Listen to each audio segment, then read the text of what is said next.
तो स्वागत है गाइस एक और नए वीडियो के साथ हमारे YouTube चैनल मोटर लैब में। तो चलिए खोलते हैं ट्रांसफार्मर को और करते हैं उसका पुर्जा। तो चलिए जानते हैं क्या है किसका काम और शुरू करते हैं वीडियो को लेके प्रभु का नाम। तो स्टार्ट करते हैं नंबर 1 से, जो कि है ट्रांसफार्मर टैंक। अब ये वाली टैंक मत समझना, पर भैया दोनों की मजबूती लगभग सेम ही है, तो इसे कम मत आंकना। तो ये है ट्रांसफार्मर का टैंक, जिसे हम वाइंडिंग का स्विमिंग पूल भी बोल सकते हैं। तो देखो भैया, मेरा सीधे कहने का ये मतलब है कि ये टंकी अंदर से होती है बिल्कुल एकदम खाली, और इसके अंदर भरा जाता है ट्रांसफार्मर ऑयल और फिर डुबाया जाता है इसके अंदर कोर को। तो चलिए बात करते हैं ट्रांसफार्मर ऑयल की भी। नॉर्मली इसमें 2 तरह के ऑयल का यूज किया जाता है। पहला तो है हमारा नैप्थलीन और दूसरा है पैराफिन। वो सब तो ठीक है, मगर कहीं ना कहीं हमारे मन में एक सवाल जरूर आता है कि आखिर क्यों भैया हम इसके इतना तेल लगाने का काम कर रहे हैं, क्यों इतना तेल का आखिर इसको जरूरत क्या पड़ता है। और दूसरा सवाल भी हमारे मन में जरूर आता है कि चलो साला ठीक है, ऑयल का यूज हम कर लिए, तो अब इन दोनों में कौन सा ऑयल हमारे लिए बेस्ट रहेगा। तो जैसा कि आप लोग जानते हैं और नहीं जानते भी होंगे तो सुन लीजिए, कॉइल को इंसुलेशन की ज़रूरत पड़ती है और इंसुलेशन के लिए हम इंसुलेशन पेपर का यूज़ करते हैं। तो भैया जब आप घर बैठे बैठे एसी का पावर बढ़ाते हैं ना, तो उधर किसी का लोड भी बढ़ जाता है, उतना ही में उसका निकल जाता है तेल। जी सही समझ रहे हैं। अगर हम ट्रांसफार्मर पे लोड बढ़ा देंगे तो उसका वाइंडिंग भी ज़्यादा हीट होगा, तो उस टाइम हम इंसुलेशन पेपर वाइंडिंग इंसुलेशन हमारा जल भी सकता है उस कंडीशन में।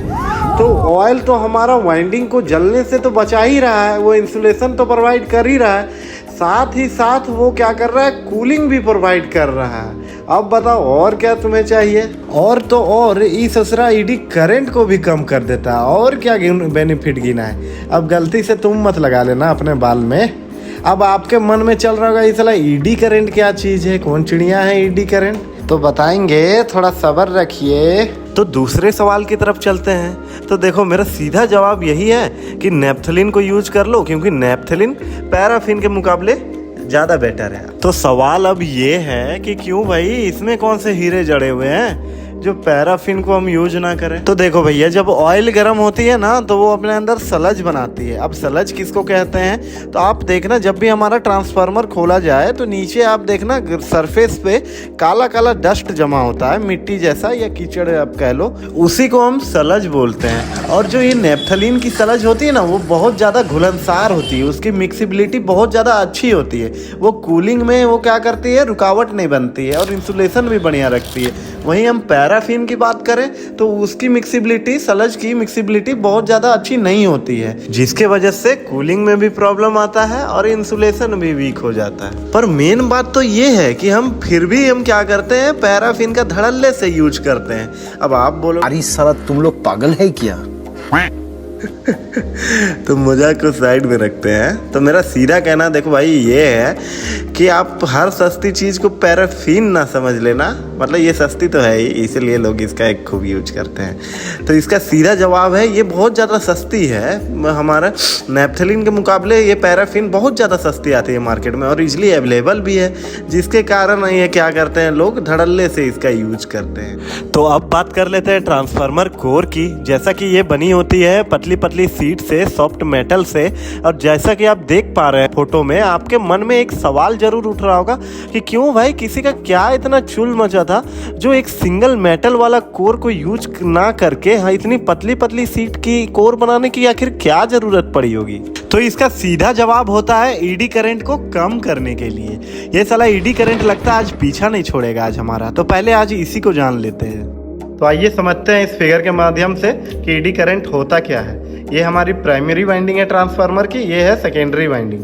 जब हम इसमें सप्लाई देते हैं, हमारी प्राइमरी वाइंडिंग में मैग्नेटिक फील्ड प्रोड्यूस होती है, और ये मैग्नेटिक फील्ड के कारण हमारे कोर में ईएमएफ बनता है, ईएमएफ प्रोड्यूस होने लगता है। अब यही ईएमएफ के कारण क्या होता है, इसमें करंट फ्लो होने लगता है हमारे कोर में, और यही करंट को हम क्या बोलते हैं, ईडी करंट बोलते हैं। मगर इस ईडी करंट का तो कोई काम नहीं होता है ट्रांसफार्मर में, इसका तो कुछ यूज ही नहीं होता है। तो इसको कम करने का तरीका भी चलिए ढूंढते हैं। तो रेजिस्टेंस के बारे में आपने जरूर कहीं पढ़ा होगा, और नहीं सुना है तो सुन लीजिए। रेजिस्टेंस करंट को रोकने का काम करता है। अब रेजिस्टेंस का भी खुद का अपना कुछ नियम है, और इसका पहला नियम ये है कि रेजिस्टेंस क्या है, इन्वर्सली प्रोपोर्शनल है क्रॉस सेक्शन एरिया का। इसका मतलब ये कि अगर हम कोई भी कंडक्टर का क्रॉस सेक्शन एरिया को अगर हम घटा दें तो उसमें रेजिस्टेंस ज़्यादा बनने लगेगा, और यही रेजिस्टेंस हमारा ईडी करंट को कम करने का काम करेगा। तो अब सवाल है कि क्यों भैया ईडी करंट को आखिर कम करना ही क्यों है? तो इसका सीधा जवाब है कि अगर हम ईडी करंट को कम ना करें तो कोर का तंदूर बन जाएगा और वाइंडिंग भी जल जाएगी। अब सवाल ये है कि कोर का डिजाइन ई और आई के शेप में ही क्यों रखा गया है? तो उसका भी कारण ईडी करंट ही है। जब कोई ठोस धातु में ईडी करंट फ्लो होता है तो उसमें जो इलेक्ट्रॉन होते हैं वो भंवर की तरह मूव करते हैं। जैसे पानी में भंवर आपने देखा होगा, कैसा हो अगर हम उस भंवर को ही बनने से रोक दे तो बस भैया इसी कारण ई और आई के शेप में बना रहता है, ताकि उसको भंवर को कंप्लीट करने में टाइम लग जाए।